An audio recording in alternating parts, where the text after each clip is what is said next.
Speaking of the FBI, team, let's pull up the clip regarding Roger in Florida. What was this? 2020? What year? 2019. 2019. And recently, VO. oh, there. This is CNN. Somehow CNN knew that you were being raided.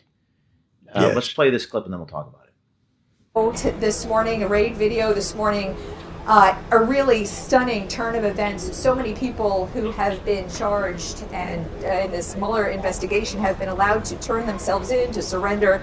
Not so this morning. This was, by all accounts, a surprise raid on Stone's house. Pause. The reason A surprised raid. I know you've talked about this before, but I'm going to talk about my raid.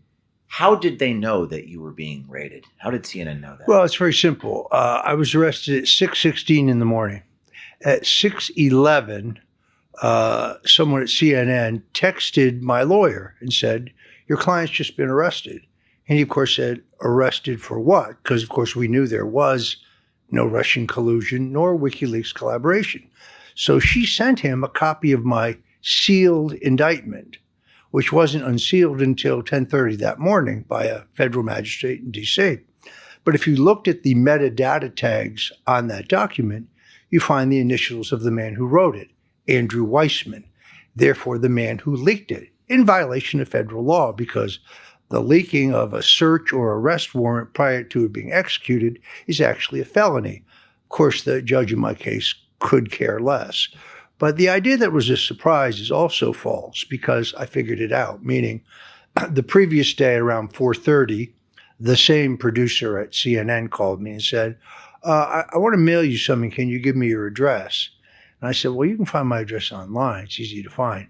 Well, there's two different home addresses for you online. I'm not sure which one is the right one. So I gave it to her on the theory that she could find it anyway. And I said to my wife, they're coming to arrest me tomorrow morning. And she said, well, you've been saying that every weekend for the last 6 months because of the constant drumbeat of stories. It's part of their strategy of trying to pressure you. I never went to the grand jury. I never got a target letter. But every 2 or 3 days, you'd have a new story pop up saying, I was the focus of Mueller's probe, the noose tightens on Stone, the Stone under the microscope. Were you afraid? Were you scared? I wasn't afraid. I was angry. Because, I knew that there was no Russian collusion. I knew that their entire narrative was false. But every time one of the people who worked for me, and some people who didn't work for me, some people I hadn't been in touch with for 15 years, all these people were being dragged in front of the grand jury. And of course, their names are immediately leaked. So 3 more Stone associates go to the grand jury. And I'm scratching my head, as are my lawyers, because can't think of any crime that I'm actually guilty of or that I could be charged with. So I would say at about 5 o'clock in the morning, I set my alarm. I got up, I took a shower. I put on my Roger Stone Did Nothing Wrong t-shirt because I see a product placement opportunity coming. Those are your shirts that you produced. Yes, I was selling them to pay for my legal defense. I was saying them, if you bought your T-shirt for whatever it was, $25. So you knew they were going to raid you that morning? Definitely. That morning? I sensed it. It was coming that morning. And then I would say about 5 o'clock, I got a call on my cell phone from a Fort Lauderdale police officer who happens to be a friend of mine. And he said, are you at home? And I said, yeah, why? He said, well, I'm down at Starbucks, and I bet there's, 20, maybe 30 FBI agents here lined up getting coffee. I get the distinct impression that they're headed to your house after they leave here. And I said, yes, I'm expecting them.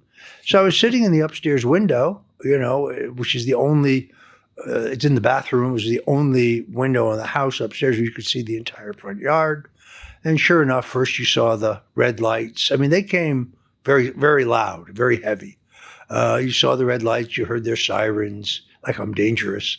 Right. I saw them pull a battering ram out. But first, before all of that, James, I saw the CNN crew set up 25 feet from my front door. And I later got an affidavit from a Fort Lauderdale police officer who was called in to do backup. I live on a dead-end street, so they roped off the end of the street. All the media was on the other side of the rope, about a half a block away, except for CNN. They were allowed to be right at right next to my house. And the police officer says in his affidavit, when he told CNN they had to move, he got chewed out by an FBI agent who said, no, CNN had special permission to be, inches away from where I was Who arrested. gave him that permission? I presume the FBI did, or the prosecutors. The prosecutors in my case were actually there for my arrest.